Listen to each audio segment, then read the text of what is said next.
Would Gertrude Phinney please come up on stage?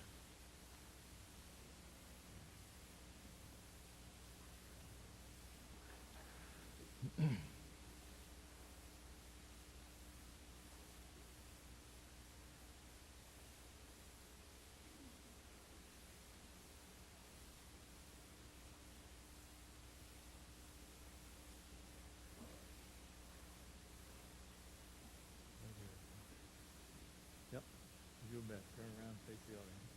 It's time to face the music. It's hard to believe that the woman you see standing before you is old enough to have played basketball in 1926, when a number of alumni formed the ex-Dalhousie basketball team. But indeed she was.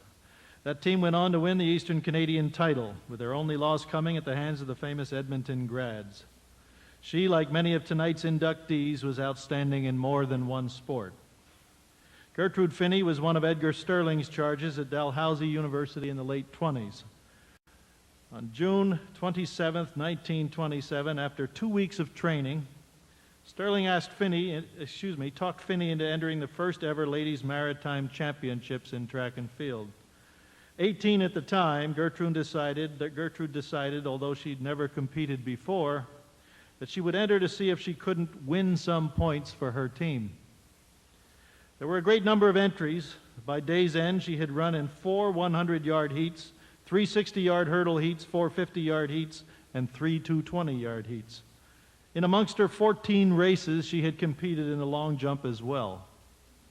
She was, by evening's end, the Maritime champion in the 60 hurdles, the 50, the 100, the 220-yard dashes, and the running long jump.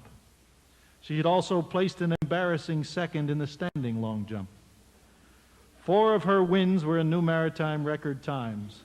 The sum points she had hoped to score turned out to be 28, more than enough to single-handedly win the team maritime championship. Before the year was to end, she would become a Canadian record holder as well. She held records in the 220 and the indoor 50. In the 1928 Maritime Championships, she could no longer claim to be a beginner. As an old wily veteran, she repeated in the 60 hurdles, the 60, 100, and 220-yard dashes, and added another gold by being part of the 4x100 relay team. She still managed to raise some eyebrows, however, when she also entered the javelin and discus. She won the javelin, but once again showed she was mortal by only getting a silver in the discus.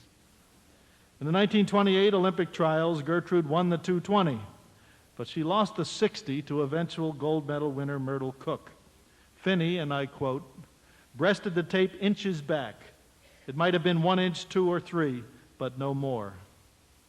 Phinney had tied the world record in an earlier heat, running the 60 in 7 seconds flat, the exact time Cook registered in winning the final. 1928 was the first year women were ever to take part in track and field events in the Olympics. The normally extremely conservative International Olympic Committee had made an unbelievably controversial decision when they decided that female track athletes could compete. The controversy was the last thing young Gertrude needed to help her convince her father that he should let her take up the Olympic team berth she had won when she won the Canadian 220-yard championship. The Canadians she had beaten turned out to be the fastest women in the world, winning more points than any other team. Gertrude Phinney's father followed his best instincts and the advice of the physicians, physical educators, and other experts of the day. They were warning that the extreme demands of track and field athletics would unquestionably do irreparable harm to the mysterious inner workings of the female. He promised Gertrude a trip to Europe later in life if she would forego her proposed Olympic trip. She acquiesced. It cannot be proven, but in a comparison of times, it turns out that Gertrude gave up not only her Olympic experience, but a gold medal as well.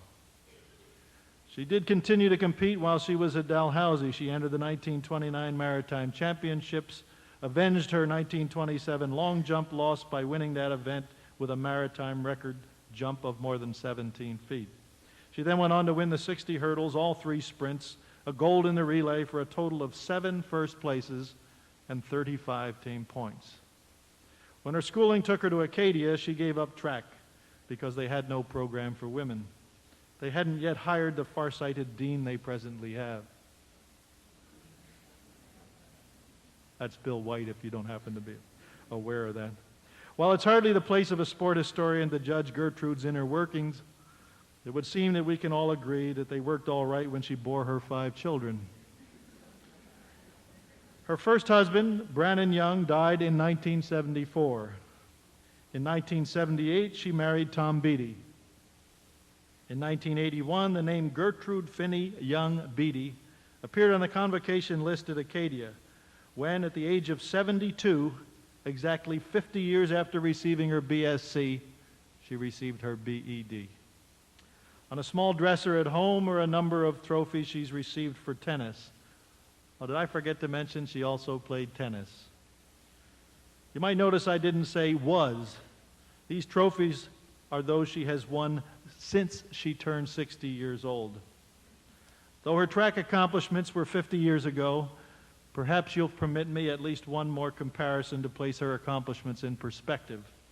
In the February 15, 1982 issue of Sports Illustrated, an American named Ariane Austin was spotlighted. She won a 50-yard dash in Massachusetts. Whoops. Didn't mean to make you that ugly, Gertrude.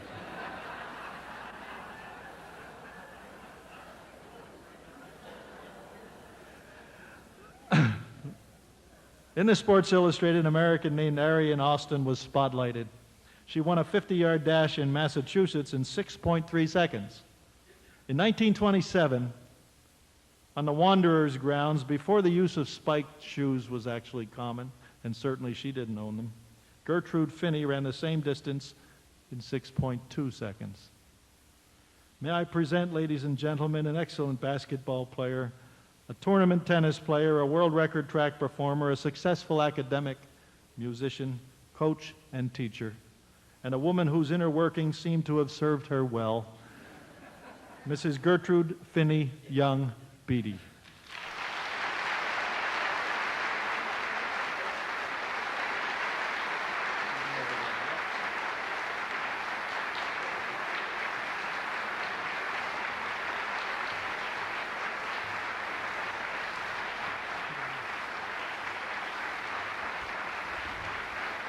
I'd like to ask Burton Russell of the selection committee to come forward for a presentation.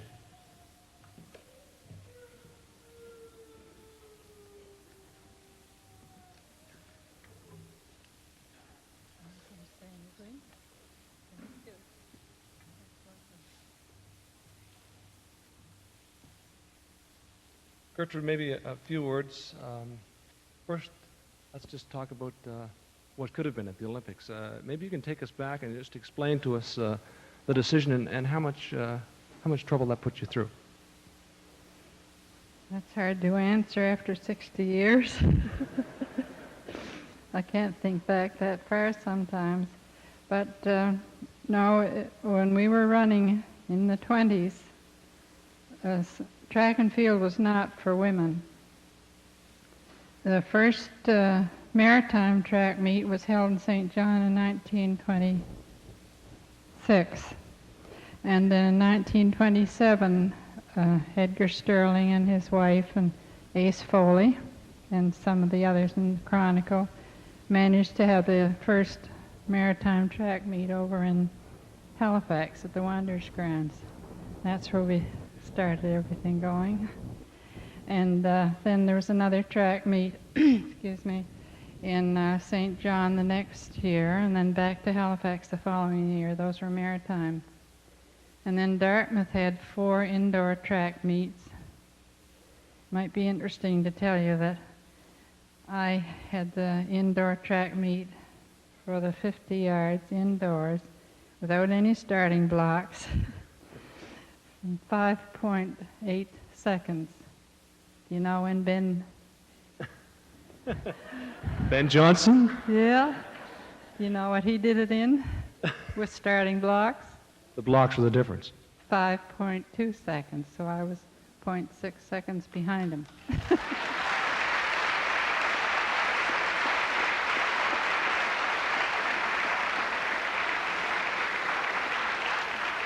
Of all your accomplishments, Is there one which stands out, which you are particularly proud of? Well, I'm very proud of the first Dalhousie Gold D that was ever given, and Lee Miller got the second one. Because I was a woman, I got the first one. Ladies and gentlemen, the newest member of the Nova Scotia Sports Hall of Fame, Gertrude Phinney.